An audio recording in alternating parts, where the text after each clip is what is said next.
Hello, welcome to Unicorn Princess Tarot. So, ito po yung reading natin for Water Sign, Cancer, Scorpio, Pisces. Take only what resonates.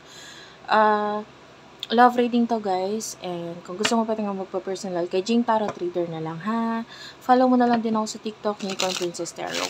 Gagamitin ko itong black na card for your side and then pink card for...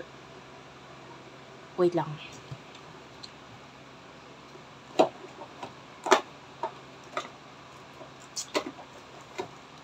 While talking kasi, while talking, nagpakita sa akin tong card na to. Like, hindi, nasa likod ko siya, pero na-visualize ko. So, I will be using this card too.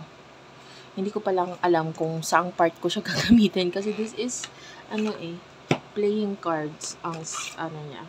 Hindi siya usual but I will figure it out later kung saang part ko siya gagamitin. Pero nagpakita to sa akin, so I will be using this. Pero, yung gagamitin ko talaga dapat is ito para sa side mo and then yung pink ay para sa person na side mo. Okay? Then, or sa person na side, which is the left side. Okay, the right side is for you. Okay, so let's start your reading. This is for the sign of Water sign, Cancer, Scorpio, and Pisces. Matagal-tagal ko na rin hindi nagamit yung card na yun, ha? But I don't know why, bigla siya nagpakita habang nag-i-intro ako. And of course, baka may special message.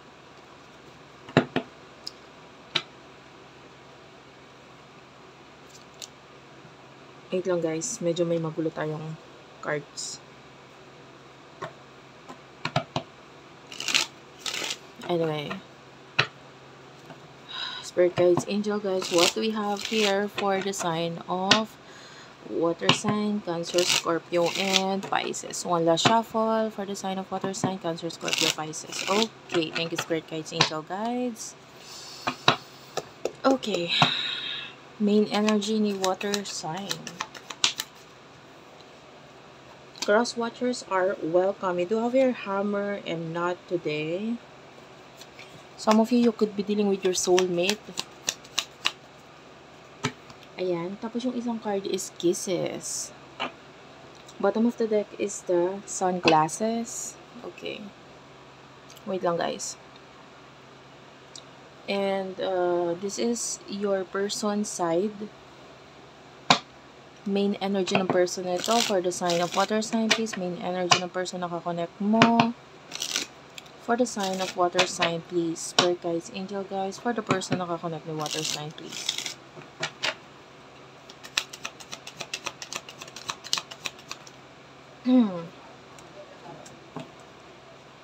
Talking is here, separation, I like you, and healthy choices. Okay. And abundance is here. Okay. So bago ko simulan, last card na lang na kukunin ko dun sa mga main energy is yung situation or kung ano yung mga messages dito sa mutual energy or situation. Ganyan. Yun yung dalawa. You do have here forgiving and learning. Pero ewan ko, ang nakikita ko dito ko na message ay ang word is financial or finance. Something to do with finance. So, So, maybe ang focus mo ngayon or both of you are focusing on your financial needs or stability, ganyan. Anyway, hammer is here. So, maybe you are trying to rebuild yourself. Inaayos mo yung sarili mo. For your person, pwedeng may mga pag-iwas or paglayo kang ginagawa with the not today, this is you, iniwas ka sa kanya, but you do love this person with the kisses, mahal mo pa rin siya. Kahit iniiwasan mo siya, kahit di ka masyado nakikipag-communicate, maybe there's reason kung bakit mo ginagawa yon. And you do have your sunglasses at the bottom of the deck, so nakikita natin ito as maybe you are focusing out. Ayan nga, tinatry mo mag-focus out dito sa connection ninyo. Okay, by the way, I just saw the number 444. Maybe there's an angel number for you na may kinalaman doon. But anyway, sunglasses, it is showing to me na maybe Pwedeng ayaw mo siya makita. Okay? Ayaw mo siya makita through video call, yung pictures niya, or pwedeng yung video call lang. Maybe there's communication, but then, may mga times ayaw mo siya makita, ayaw mo siya makausap. But you do love this person. Medyo weird dong side mo na to. Pero mahal mo siya. Okay, sorry about that. Talking is here, so may communication sa inyo ng person na to. I can see the separation here, pero yung pagkagusto niya sa'yo is nandun. No? Hindi nga lang niya alam or sure what will happen next, or what will, what is the future between the two of you. Hindi niya pa yun sure sa ngayon. And hindi ka naman din nag-expect. Hindi ko naman din nakikita nag-expect ka. What I see now is that your person is focusing sa kanyang sarili. Okay? And I feel like money. For the abundance is here. This is more on money, person, no, sa kanyang finances. And gusto ka nitong person na to, with the forgiving and learning, I see this as like comfort zone kind of card. So maybe pag may mga problems kayo sa isa't isa, both of you are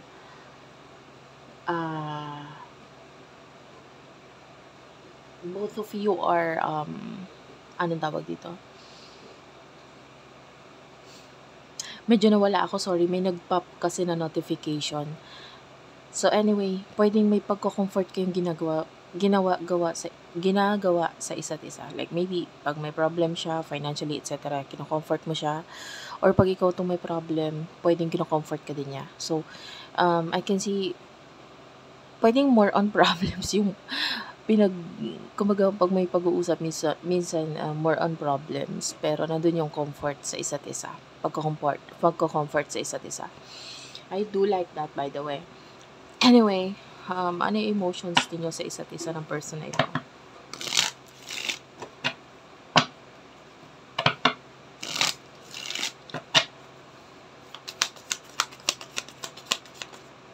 You do have your clock, coffin, and camera.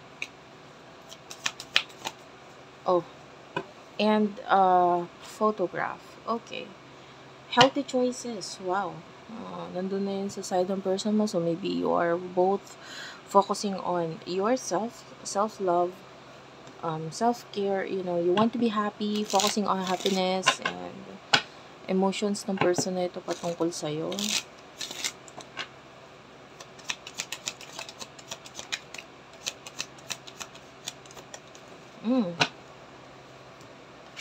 You do have your engagement ring.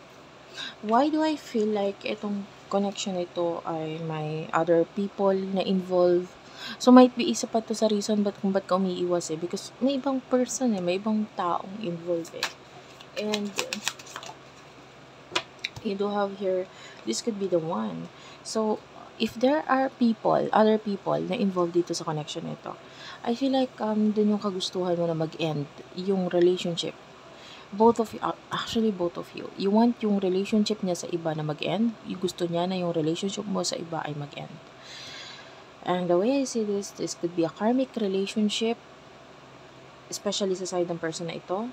And might be iniisip na rin niyang i-end ito kasi gusto niya mag-take ng risk eh. The Hand of Cards here is taking a risk. So, gusto niya mag-take ng risk. This could be the one. So, feeling niya ikaw na yung the one para sa kanya. And whoever this person dumating sa buhay niya, parang feeling niya hindi mag-work out yun sa kanila. And the way I see this with the camera and the photograph, this is you na nade-develop ka na dito sa person na ito. Or na-develop na yung emotions mo para sa kanya dahil sa tagal na rin naman ng connection ninyo. So, this is not a connection nito lang. Definitely naging matagal na rin. If there's friendship, maybe matagal na yung friendship. Okay? So, I will get additional message bago natin kunin yung future reading. Kukuha tayo ng message gamit sa card na ito. Kaya hindi ko ito masyadong ginagamit guys, is masyado kasi siyang madulas pag sinashuffle. Kasi siya, ang material niya is parang plastic. So, yeah. Medyo madula siya. Unlike yung mga parang cardboard. Anyway, madula. Madulas yung pagka-card. So, hindi ko siya masyadong ginagamit. And, of course, ang card kasi din na ito is more on numbers. Or more on, the usual playing cards. And, maganda kasi yung more on image para ma-appreciate din ng ibang nanonood. I don't know, maybe kasi I find it, plain and boring, And, anyway, na ano ko lang, na banggit ko lang. You do have your 10 of diamonds, 10 of spade, Queen of spade, and 9 of diamonds. Tapos kukuha tayo sa side sa person mo, ha? Additional message for the sign of water sign. 5 of hearts, 3 of hearts. Okay. The Queen of hearts, the 10 of clover, 3 of spades, and the Jack of spades. Okay. Actually, ang ating reading na ito ay may mga angel number na nagpakita, which is ito 10, tatlong 10 na to, 10, 10, 10. Okay, and that could be your angel number. Ayan.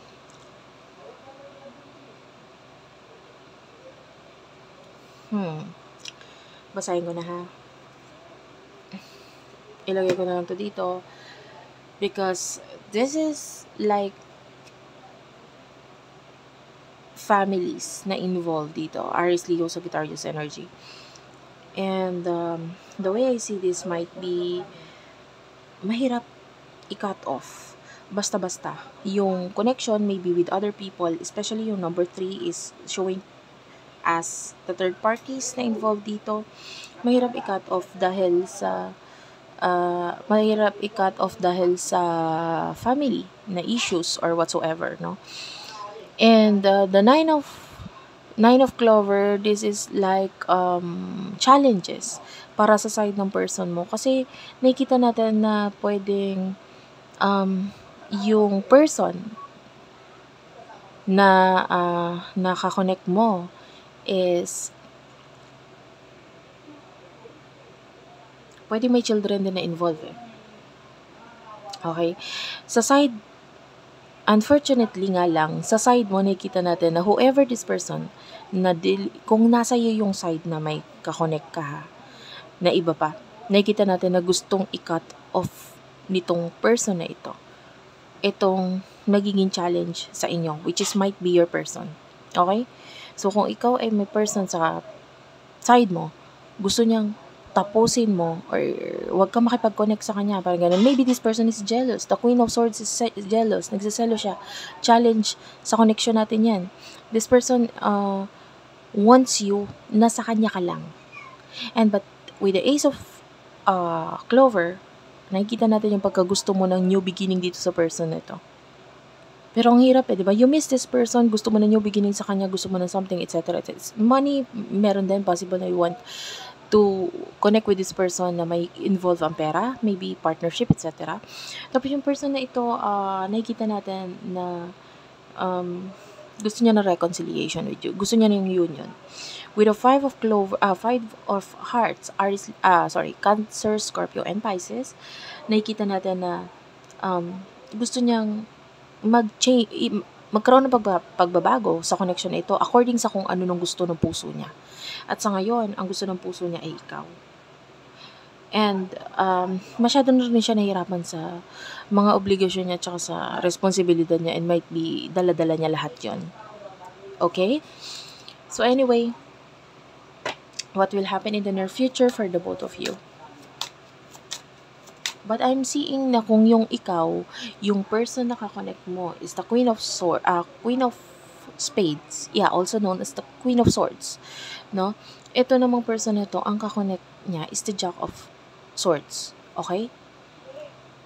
Both of those person ay nagpapakita ng jealousy And also at the same time, yun ay nagpapakita ng sa side ng person mo, immaturity. Immature yung person na nakakonect niya.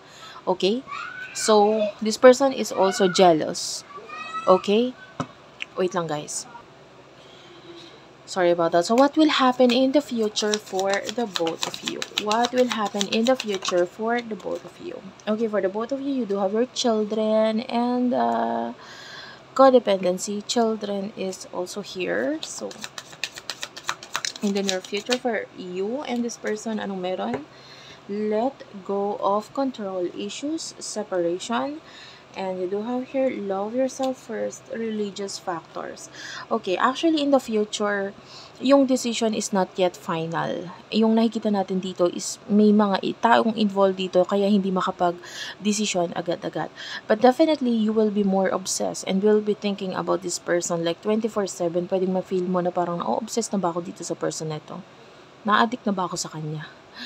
Kasi nakikita natin na sabihin na natin nangyayari na yun ngayon, pero nakikita natin in the future na patuloy ang pangyayari nitong pag-iisip mo dito sa person nito. And it is showing here na hindi mo kayang basta umalis sa kung ano man yung situation mo because maybe of children or maybe, but I can see that meron pa naman kasi mga issues na kailangang harapin pa yung person mo, especially with regards to separation. Sa kanyang person na iba pang kakonect. Okay? And religious factors, this is the main message in the future. Your love life is influenced by your religious upbringing and spiritual path. Okay? And also yung isa pa is your self-respect makes you more romantically attractive. Love yourself first. Okay? Yun yung pinaka-message sa'yo. So, wala tayong final future reading but rather, etong situation na to, hayaan mo lang na magkusa siyang mag-unfold kasi may mga dapat pang ayusin ang bawat isa sa inyo. Thank you for watching. I love you all and bye-bye.